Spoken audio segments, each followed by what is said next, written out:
It begins, as all monsters do, in silence, a slow breath. The tension of waiting, then motion, a ripple beneath the skin, a cracking sound, fingers curl, bend backwards, become claws.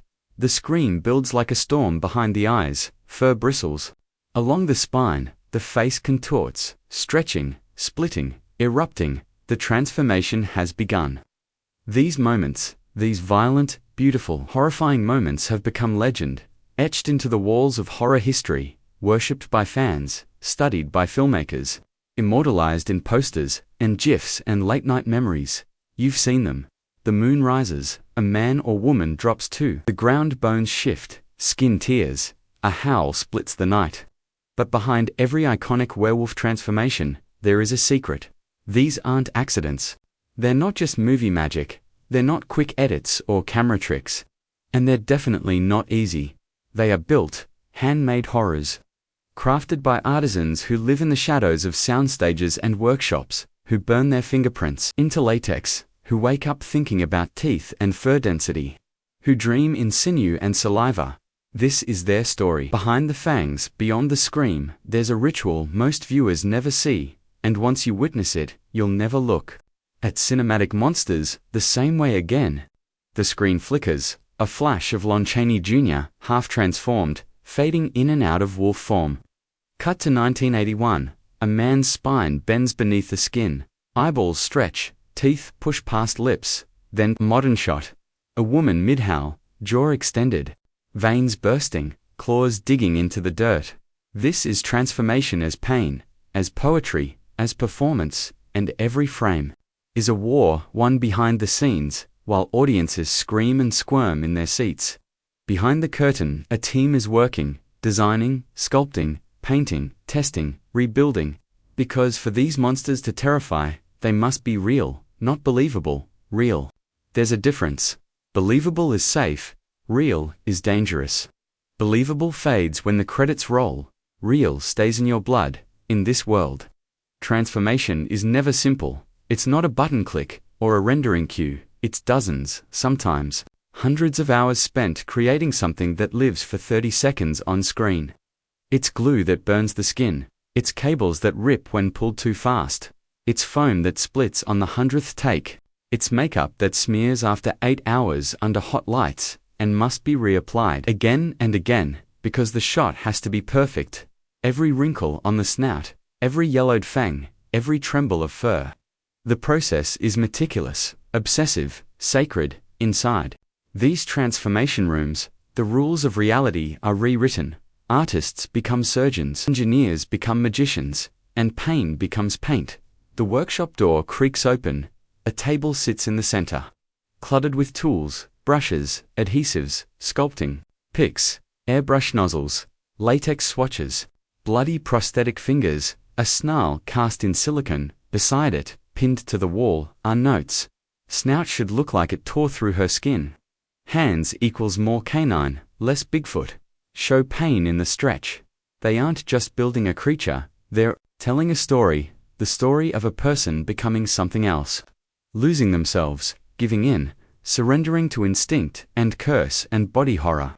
And the deeper you look, the more you see that the scariest part isn't the monster at the end of the scene. It's the transformation itself, because transformation means pain. Not just for the character, but for the actor, and for the crew. The cost of creating the monster is steep, and everyone pays. By the time the shot is ready, the actress has already endured 6 hours in the chair. Her skin is glued with layers of prosthetics. Her jaw aches from the dental insert. Her vision is warped by yellow sclera lenses. She hasn't eaten, she can't sit. She's half human, half myth, and she hasn't even screamed yet. That scream, that's the sound of the process. That's what you're really hearing, not terror, not rage, process. The transformation is a ritual, a painful, beautiful, exhausting ritual that brings the beast to life, one layer at a time. And this is only the beginning, because now that you've seen the silence before the scream, we're taking you deeper into the forge, into the sketches, the molds, the wires and servos and snarls sculpted from sweat. We're going to show you the moment the monster is born, and from this point forward, the illusion is over. Before the snarl, before the scream, before a single frame of film is burned with fury, there is paper and silence. This is where the beast begins. Not in a forest, not under the moon, but in the sterile hum of a design room, where pens scratch and digital styluses carve nightmares into glowing screens. Before the transformation rips flesh, it must be born in form, in silhouette, in shape. The creature has to make sense. It has to look like it could exist, like biology betrayed itself, like it hurts to stand in its new skin. The werewolf, in cinematic history, is never just a wolf. To canine, and it's forgettable. To human, and it's laughable. There is a sacred middle ground, that terrible uncanny valley between predator and person, and every FX artist knows it by heart. The team gathers for what they call the shaping. Dozens of reference photos pinned to the wall, anatomical cross-sections, human musculature, skulls of wild dogs, X-rays of contorted limbs. Beneath them, rough sketches, some drawn with grace, others savagely scratched in charcoal. Like the artist was already possessed, there is no single version of the werewolf. Not really, each is a reinterpretation, a mutation, a myth, bent toward fear. Some designs lean tall, towering and sinewy. Others squat and savage. Some show long ape-like arms for galloping runs.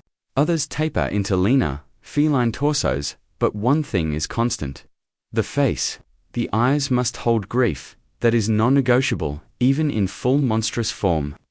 The best transformations leave something behind, a flicker of the person they used to be. Because the terror is not that they changed. It's that they're still in there, watching, from the wall. The lead concept is chosen. A female werewolf, hunched with tension, ribs raised as if snarling from beneath the skin. Her mouth is half human, half lupin, upper lip curled unnaturally high, revealing black gums and jagged teeth, spaced too wide to be natural. Her brow protrudes, her ears stretch upward like torn leather. Her hands are caught midshift, long, but not yet claws, still recognizably hers. Someone murmurs, "This is the one." They begin to sculpt. Clay is shaped over armatures. Foam blocks are shaved and sanded. Eyes are cast in resin, then painted blood vessels added by hand with a single hair brush. Each step feels surgical, ritualistic. This is anatomy as storytelling, as horror. They don't just build muscle, they justify it. They ask, what tendons would bulge if the hand was forming into a paw? Where would the spine swell during a lunge? How far can the human jaw stretch before breaking? Can the nasal bridge widen to make room for a muzzle? Real science becomes nightmare fuel. Someone uses a scalpel to etch scars into the silicon prototype. She's transformed before, he explains. You need to show the trauma. Old tears, skin that didn't fully heal. It's in these details that the story deepens, because no matter how good the performance, no matter how sharp the snarl, if the creature doesn't look like it belongs in this world, the illusion fails. This is what separates masterwork from mediocrity. A good monster is scary, a great one feels inevitable. Now comes the fur. Dozens of samples, color-matched, texture-tested, they hold each up to the prototype's head. Comparing under warm and cold light, darker fur gives her menace. Lighter makes her seem ancient. They settle on a mottled gray, the color of ash, of moonlight through smoke. We want her to look old, the lead says. Not in years. In suffering, they begin punching strands into the skin by hand, one at a time. Hundreds, then thousands, each placed with maddening precision. Following patterns that mimic animal growth but still bend toward the uncanny. When it's done, the sculpt looks like she's breathing, even standing still, but she won't be still for long, because in the next phase, this creation must rise, must move, must fight, and flex and shift in real time. And that's where the real terror begins. The moment she moves, the illusion must live. You've seen the sculpt, the snarl, the snout frozen mid-roar, but now comes the moment of truth. Because a monster that stands still is nothing but a statue. And a werewolf, especially this one, must move. Movement is everything. It's the difference between a good shot and an immortal one, between a costume and a curse. Inside the machine shop, the silence is sharp. There's no music playing here. Only the sounds of tension, torque, a hiss of pneumatic pressure. The hum of servos spooling in test rigs. This is the other half of the creature. The side no one sees unless something goes wrong. On the table lies the first of many tests. A fully rigged animatronic snout. Wires exposed, latex not yet painted. The internal skeleton is aluminum, reinforced by springs and precision hinges. It's shaped like a real jaw, but mounted on a cable rig. With each pull, the snout elongates, jaw drops, teeth flare forward. It's not just an extension, it's a mutation in motion. You want to feel the pain in it, says the mechanical lead. His voice is calm, but his hands tremble slightly, stained with black grease. The bones shouldn't just stretch, they should scream. He triggers the rig again. The snout snaps forward, then slowly retracts. The motors groan slightly, a reminder of the friction. The fight happening inside every movement. Another artist wheels in a chest plate. Inside are layered silicone muscles mounted on inflatable air sacs. Each bladder is connected to a pressure pump and timed release valve. They flip a switch. With a breath-like hiss, the chest rises as though something beneath the flesh is swelling, struggling, trying to break out. The first time you see it, your instinct is to step back. Because it doesn't feel like an effect. It feels like an infection. Next, come the limbs, the real problem. Claws have to grow. Fingers have to bend. Arms need to elongate, just enough to unsettle the eye. But not so much that the illusion breaks. They use telescoping digits, carefully weighted to avoid rubber fingers. Each claw is controlled by microcables connected to a wrist brace the actor will wear beneath the suit. The FX team call it the pain sleeve because it hurts. It's not built for comfort, it's built for credibility. If the claws move too easily, they look fake, but make them just resistant enough, and every flick, every twitch, feels like it's powered by desperation. Then there's the spine, a flexible segmented rig stitched into the back of the muscle suit. When the actor arches, the segments press outward. It looks like vertebrae buckling under transformation, a horrifying blossom of bone beneath fur. And here lies the genius. Every mechanism must serve the story. This isn't about flashy effects, it's about selling the suffering the body is betraying itself. Skin is mutating, joints are grinding into shapes that shouldn't be possible. When you watch it, when you feel it, the horror isn't in the final form, it's in the becoming. In a corner, a tech resets the snout rig. Another coils wires for the chest bladders. Someone else adjusts the resistance on a mechanical jaw. Then, all at once, silence. They test the full system. Everything at once. Snout extends, claws flick, chest swells, spine flexes. It's horrible. It's perfect. But here's the catch. None of this matters if it doesn't sync with the actor's movement. The FX are only half the dance. The other half is human. Later tonight, she'll be strapped into this suit. The rigs will be hidden beneath fur, foam, and blood, but she'll feel every mechanism, every tug, every breath of air through a valve, every claw that tenses around her hand, and it'll hurt, not symbolically, physically, because to sell the transformation, she has to suffer with it. One last check, the FX lead nods. We're good, the monster is ready to move. Now it's time to wear it. Before the camera rolls, there is the chair. It waits in the center of the room like an altar. Not the kind meant for worship, the kind meant for sacrifice. She enters without a word, not because she's afraid, but because there's no point in speaking. Everything will be covered soon, her skin, her mouth, even her voice. Today, she becomes the monster. She sits down, closes her eyes, and lets the ritual begin. Two makeup artists approach, one with a small tub of adhesive, the other with latex prosthetics laid out like surgical tools. No one rushes, every movement is methodical, controlled, reverent. This isn't glamour. This is war paint. First comes the muscle suit. It's tight, almost too tight. She exhales slowly as they zip her in. Layers of foam compress her chest and shoulders. Silicone traps heat beneath her skin. Already, sweat gathers at the base of her spine. Then the arm extensions, gauntlets with built-in servos. Her hands are slotted into the claws. Small wires are attached to her fingers. She and the claws respond delayed by half a beat. just enough to feel wrong. They wrap her in cables, not around her, inside her, beneath the fur, down her back into the snout. Each one leads to an operator crouched behind the set, ready to pull. It's not acting, not really, it's surrender. Next comes the face, piece by piece. The woman disappears, her brow is covered in foam latex, sculpted to match the snarl rig. Cheek prosthetics are glued and blended. A mechanical jaw is mounted over her real one, it vibrates when triggered, giving the illusion of bone grinding against bone. Her lips are coated in adhesive, she cannot eat now. Silicone ears are pressed onto her scalp, contacts are inserted, glowing amber.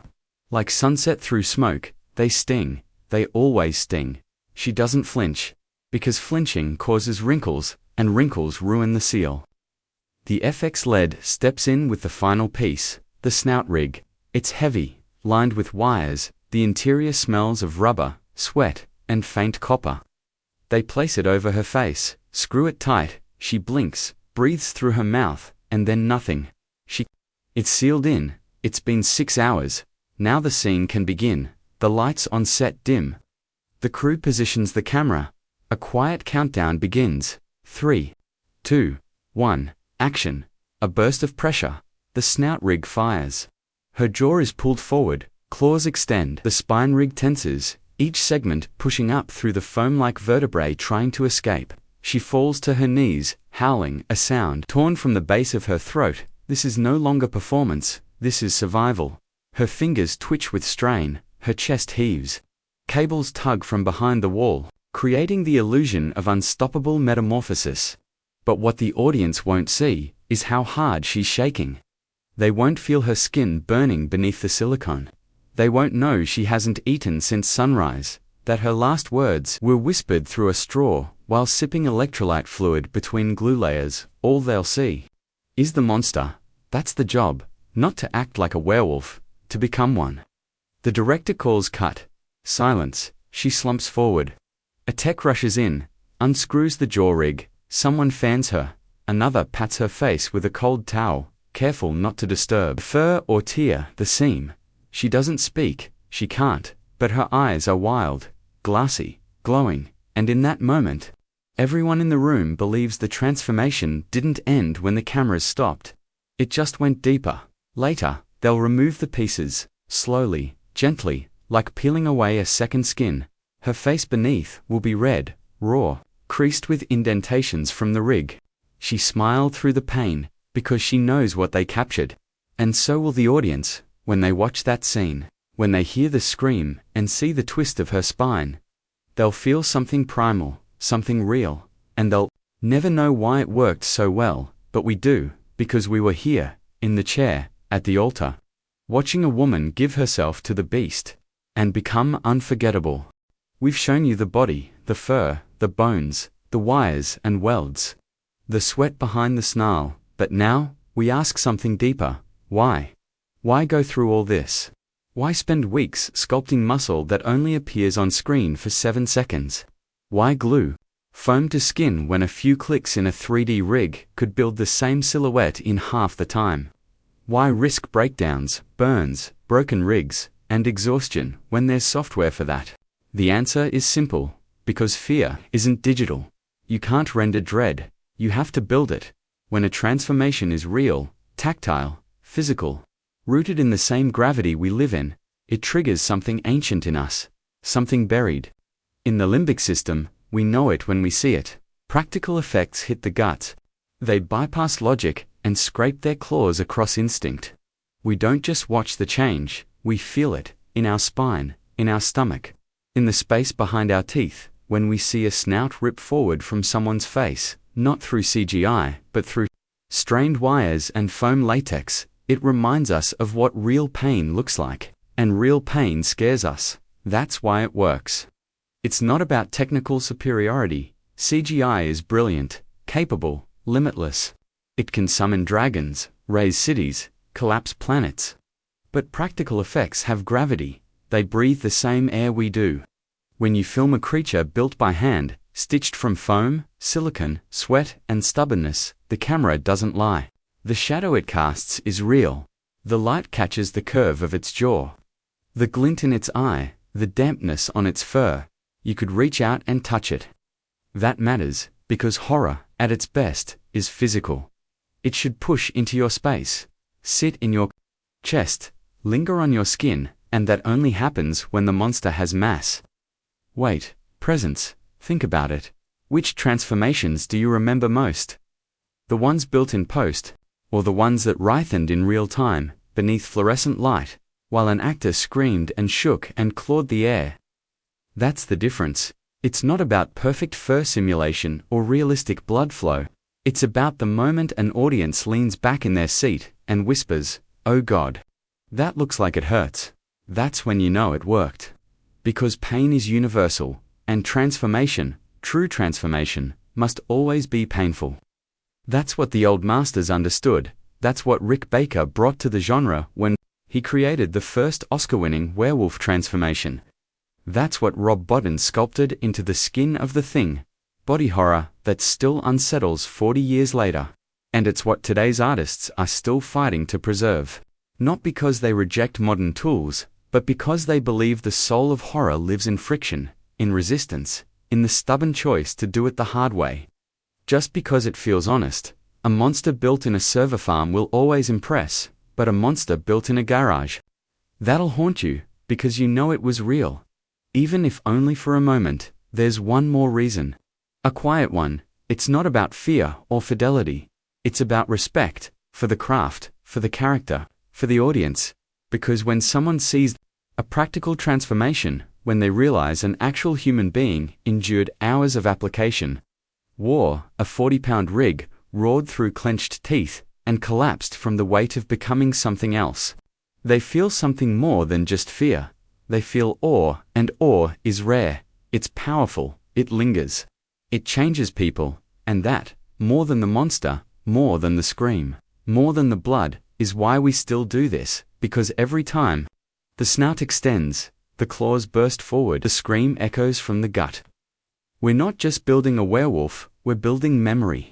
Every workshop has its rituals, but monster workshops, they have legends, not the kind you read in trade magazines. The kind passed between sculptors late at night, over half-empty cups of cold coffee and unfinished molds. The kind no one writes down, but everyone knows, because creating monsters, real monsters, isn't just labor, it's liturgy. And here, the highest rite is called the blood stitch. It's never mentioned on call sheets, it won't appear in behind-the-scenes interviews or art books. But if you've worked long enough in the trenches of transformation horror, you've seen it, a symbol, etched into the inside seam of a werewolf chest plate, stamped beneath a foam muscle rig, scratched in grease pencil beneath the fur on the neck of a practical head sculpt. Sometimes it's a single fang, looped through a crescent moon. Other times it's more abstract, a clawed hand gripping its own wrist. But the meaning is always the same. This monster was made the hard way, no shortcuts, no cheat codes. Every tear, every snarl, every pulse of muscle built by human hands, soaked in sweat, sworn to the old methods. To bear the bloodstitch is to join a lineage, a tradition older than most realize. The first practical werewolves were built in basements, in garages, with glue that melted skin and fur shaved from thrift store rugs. They weren't safe. They weren't efficient, but they worked. They scared people, and that meant something. The bloodstitch is a quiet rebellion against ease, against clean perfection, against machines doing the work of myth makers. It's a mark that says, we believe suffering creates beauty, and monsters should never be easy. No two FX artists use the same version. It evolves, it adapts, it personalizes. One sculptor we met draws theirs inside the snout cavity, near the actor's mouth. When she howls, he said, I want the mark to vibrate too. Like a signature buried in the voice. Another burns theirs into the silicon plug, used to mold claw extensions. They won't ever see it, she said, but I'll know. It's there, and that makes it real. This is not branding, this is not ego, this is devotion. To a craft that demands blood sacrifice, even if it's just from a skinned knuckle during a late-night mold pull. Every werewolf they build carries this private curse. A reminder that beneath the fur and fang lies legacy. They whisper rules to quiet ones, sacred. Never sculpt a werewolf head with fewer than 3 snarl lines. Never put the final tooth in until the lights are set. Never bury a hollow fang under oak. Some of these sound ridiculous until they're broken. One team ignored the final tooth rule once finished the head before the shoot was blocked. The snout tore during the first take. The servo motor caught fire. They joked about it later, called it coincidence, but when they built the next beast, they left one tooth out, just in case. These traditions don't exist because they work every time. They exist because sometimes they do. And when you're building a monster, something meant to terrify, to haunt, to echo in the mind long after the screen goes dark, you honor anything that makes it more real, even if it's just superstition, especially if it's just superstition. The blood stitch doesn't make the suit move better. It doesn't hold prosthetics tighter. It won't stop cables from snapping or latex from warping under hot lights, but it connects the artist to the creature, and the creature to every creature before it. It says, I built this with pain, with craft, with intention. I made this the way the old ones did. I did not let the monster come easily, and the monster, it knows, they all do, because once you give the beast a soul, you can't take it back. Every workshop has its rituals, but monster workshops, they have legends, not the kind you read in trade magazines.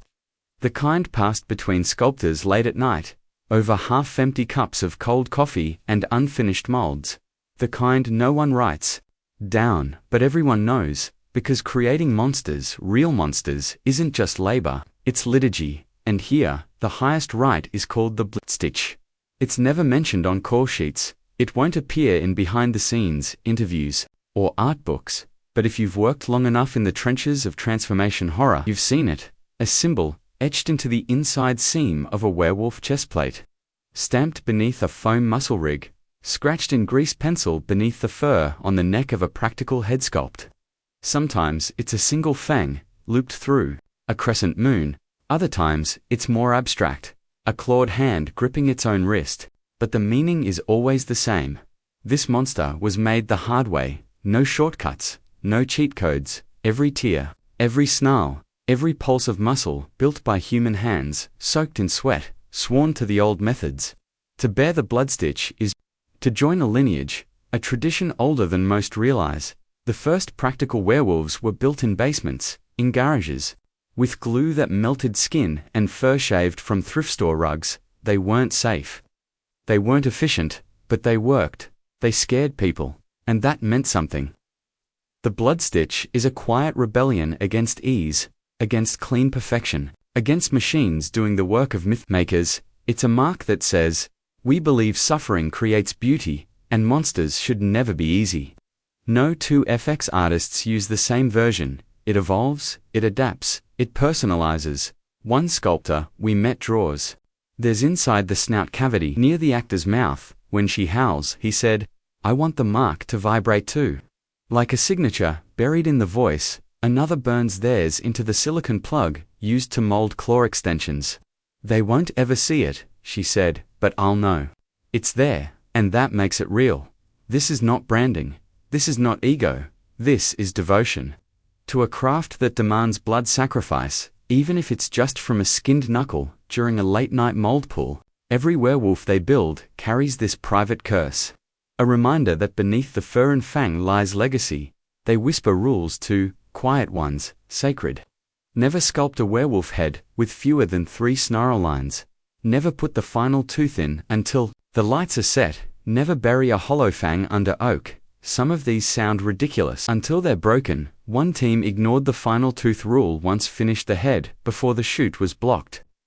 The snout tore during the first take. The servo motor caught fire. They joked about it later, called it coincidence, but when they built the next beast, they left one tooth out, just in case. These traditions don't exist because they work every time. They exist because sometimes they do. And when you're building a monster, something meant to terrify, to haunt, to echo in the mind long after the screen goes dark, you honor anything that makes it more real, even if it's just superstition. Especially if it's just superstition. The blood stitch doesn't make the suit move better. It doesn't hold prosthetics tighter. It won't stop cables from snapping or latex from warping under hot lights, but but it connects the artist to the creature, and the creature to every creature before it. It says, I built this with pain, with craft, with intention. I made this the way the old ones did. I did not let the monster come easily, and the monster, it knows, they all do, because once you give the beast a soul, you can't take it back. Asterisk, and for those who hunger for more, ... Step deeper into the shadows with our Ultimate Werewolf Horror playlist linked in the description below. In the world of horror, the scariest things happen when you least expect them, and, trust me, you don't want to be left in the dark. Welcome to the darkness.